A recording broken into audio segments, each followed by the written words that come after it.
नमस्कार मित्रांनो, तुम्ही जर HSRP नंबर प्लेटसाठी जर अप्लाय केलं नसेल, तर अवघ्या काही मिनिटात मी तुम्हाला सांगतो की अप्लाय कसं करायचं.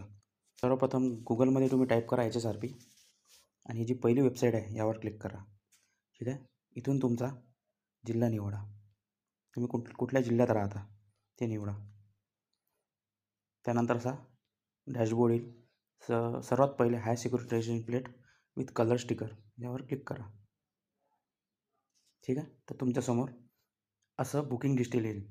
तर त्यामध्ये तुमचं state, registration number, chassis number, engine number हे सर्व टाकून व्हेरीफाय विथ वाहन यावर क्लिक करा. त्यानंतर तुमच्यासमोर असा डॅशबोर्ड ओपन होईल. त्याच्यामध्ये पूर्ण डिटेल भरून तुम्हाला नेक्स्ट बटनावर नंतर तुमच्या मोबाईलवर एक OTP येईल. तो OTP इथे व्हेरीफाय करून त्यानंतर तुमच्यासमोर अशा 2 मेसेज येईल. तर तुम्हाला कुठे ऑर्डर करायचं आहे, तर मी होम डिलिव्हरी क्लिक केल्यावर तुमचा इथं पिनकोड टाकून तुमच्या एरियात ही सर्व्हिस अवेलेबल आहे की नाही त्यावर चेक करायचं. तर आता माझ्या एरियात ही सर्व्हिस अवेलेबल नाही आहे, तर मी मोबाईल नंबर टाकून या खाली अफेक्शन सेंटर अपॉइंटमेंटवर क्लिक करेल. तर त्यानंतर तुमच्यासमोर असा डॅशबोर्ड ओपन झाला की तुम्हाला इथे तुमचं डीलर स्टेट आणि ही माहिती भरून नियर मीवर क्लिक करायचं आहे की तुमच्या एरियातनी कुठेही सर्व्हिस अवेलेबल आहे.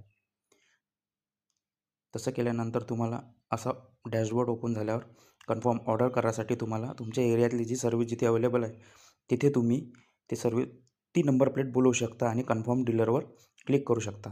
त्यानंतर एक पेमेंटचं ऑप्शन येईल. तो पेमेंटचं ऑप्शन करून झाल्यावर तुम्हाला तिथे प्रिंट येईल. पेमेंट सक्सेसफुल झाल्यावर प्रिंट येईल. ती प्रिंट तुम्हाला जपून ठेवायची आहे. ती प्रिंट ज्या दिवशी तुम्हाला नंबर प्लेट कुठेही लावायचा आहे तर तिथे जाऊन ती प्रिंटआउट तुम्हाला द्यायची आहे. जेणेकरून तुम्हाला माहीत पडेल ती प्रिंटआउट यासाठी आहे का कन्फर्मेशन डेटसाठी. ठीक आहे.